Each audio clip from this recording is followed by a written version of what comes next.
financial and estate planning. Turf Thursdays, safe and secure retirement and asset protection that's easy to understand. Welcome, everyone. Thank you so much for joining us today. Thank you for listening in to Turf Thursdays, the Tax Efficient Retirement Planning Show. I am your host, Karen Scott Mims, also affectionately known as your Tax ESQ.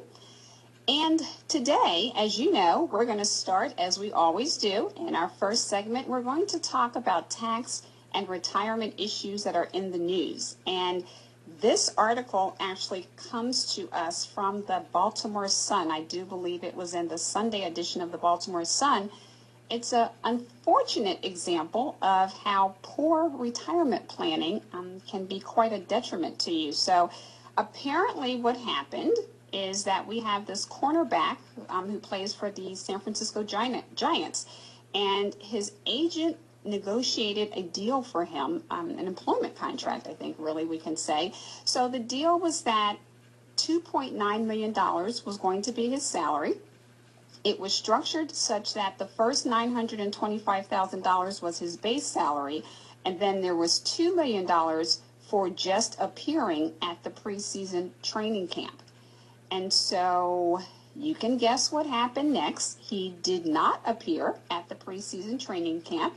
And unfortunately, I guess to really exacerbate the situation, he learned about losing the $2 million bonus through someone's Twitter account.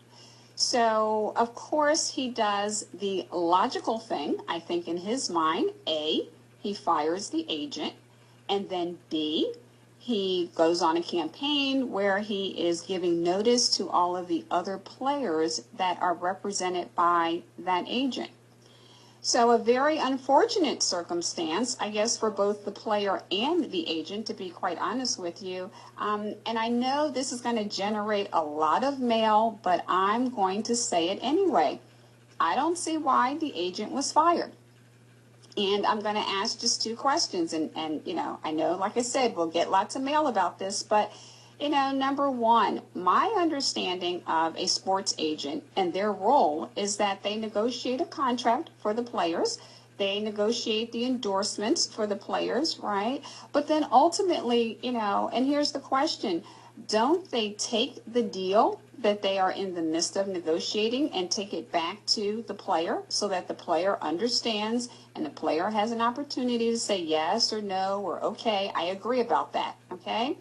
And then number two, as the person that's placing your signature on this legal document, don't you want to take ownership of that? Don't you want to be the person who says, okay, I know that I've hired this person to read the contract, or better yet, read it and negotiate it, but don't I also have the responsibility where I'm going to sit down and I'm going to read the contract? Because after all, I mean, it's an employment contract. This is your livelihood, right? So, you know, like I said, I don't understand why the agent was fired. I'm having some problems with that, but, you know, that's the deal. So, in any event, those are our retirement and tax issues that are in the news. Of course, each week when we do this segment, we're going to have different issues that we talk about. But for today, the cornerback for the San Francisco Giants, I think suffice to say, he is having a very bad retirement day.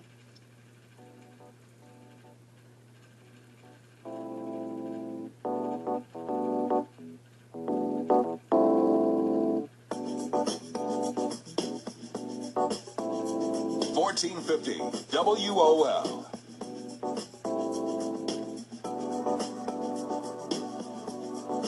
In case you just joined us, you are listening to Turf Thursdays, the Tax Efficient Retirement Planning Show. I am your host, Karen Scott Mims. Thank you so much for joining us, everyone. As you know, once a month, we try to have a show that's totally devoted to the tax and retirement planning issues that affect our federal government workers. So federal government workers, if you're listening out there, today is that show. And our theme today is going to be the mistakes with non-probate assets in retirement. It's very important. And even though this is going to talk about issues that affect our federal government workers. I have to be honest, I'm going to say I think it transcends to just the average person out there. I think you'll find this very interesting. And so let's just step back for a moment and define this whole idea of non-probate assets. So when we think about our entire asset portfolio, we'll say, we have them divided into three categories. So category number one are probate assets. Category number two, non-probate assets. And then category number three are qualified plan assets. And so probate assets are going to be those assets that actually pass by estate administration or probate, right? So that is a system that's supervised by the court. Lots of hoops that you have to jump through, but that's the idea of probate assets. The exact opposite would be our non-probate assets. So our non-probate assets are going to be those assets in which we have a beneficiary designation. So in particular, we're talking about our checking and savings account. We're talking about life insurance, and specifically for today, for our federal government workers, we're talking about a FEGLI policy. So that's non-probate assets. Now, in category number three, we're talking about qualified plan assets. So we're talking about your 401k, or for our federal government workers, the TSP or the thrift savings plan.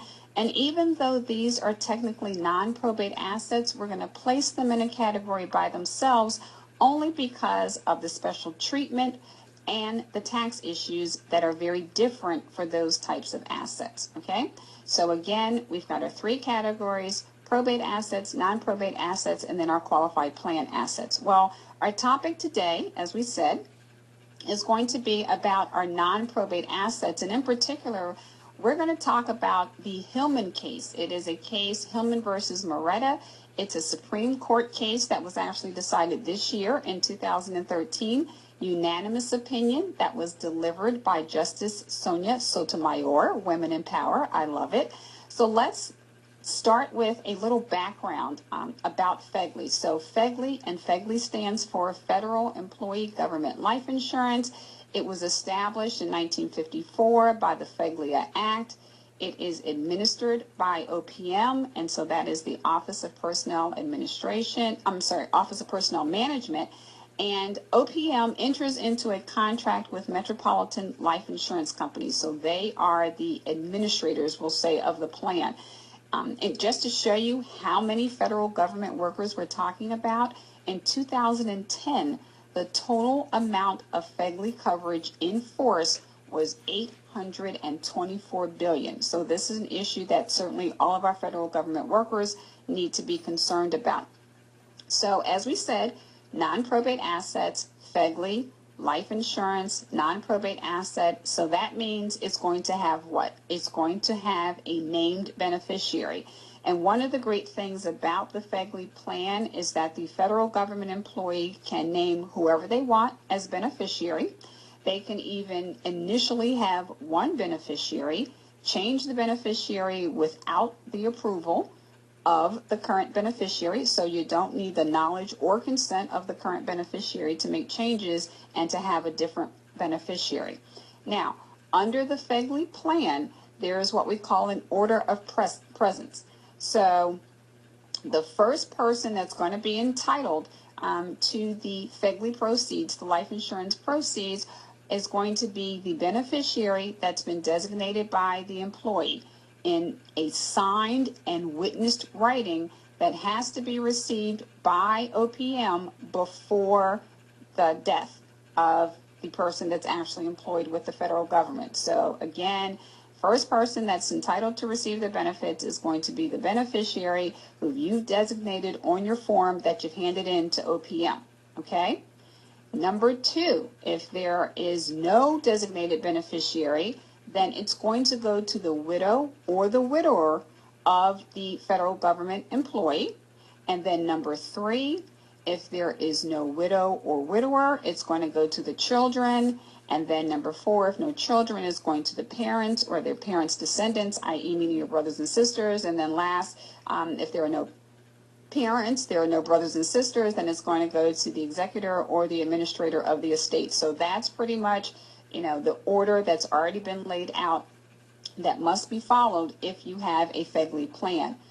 Our issue comes in because there is also state law, and this is a case that was being decided and that started from Virginia. So we have a Virginia statute, and in Virginia there's Part 1 and there's Part 2. So Part 1 says that when a couple is divorced, the Commonwealth of Virginia says that the beneficiary designation is automatically revoked, okay? And FYI, Virginia is actually in the Fourth Circuit, and we'll see later on why that matters. Part 2, it says under this Virginia statute that if for some reason the plan administrator pays the benefits out to someone other than the widow or the widower of the deceased, i.e. the former spouse, who is named as beneficiary, then the widow or the widower has the right to sue that former spouse or whoever it is and obtain a monetary judgment against them. Okay, so that is pretty powerful statute that Commonwealth of Virginia has there. And so let's talk a little bit about the facts of the case. So Warren Hillman, he is the actual federal government worker. He has a policy with FEGLI or under FEGLI. And in 1996, he names wife number 1, Judy Moretta, as his beneficiary. Now, unbeknownst to us, what happens is that he divorces Judy in 1998. Okay. At some point, he subsequently marries wife number 2. Her name is Jacqueline Hillman. And they actually remained married until Mr. Hillman's death in 2002. What happens next, I guess, is where the fun always begins, right? Because Mr. Hillman passes away, and so wife number 2, who's Hillman, she calls, right? And she wants to make a claim. She wants those life insurance proceeds because she says, after all, I am the person who is the actual widow. And unfortunately, she's told, no, I'm sorry, you are not the beneficiary of those proceeds. And so unfortunately, we're not able to talk with you. And that's exactly how it works for those of you who ever had to deal with the life insurance company before. So then what happens, of course, is that wife number 1, she makes the claim. She is awarded the funds. And of course, because this is America, what happens next? Off to the courthouse they go, right? Because as you can imagine, wife number 2, she's not very happy about this. And she says, I am simply going to sue because under the statute for the Commonwealth of Virginia, I am entitled to, if not receive the actual benefits back, I'm entitled to, of course, have a monetary judgment against wife number 1. And so I am entitled to this, and I am going to fight for this. So like I said, off to the courthouse they go. And in particular, to be exact, off to the Fairfax County Circuit Courthouse they go, right? So as you can imagine, there is a series of events that follow.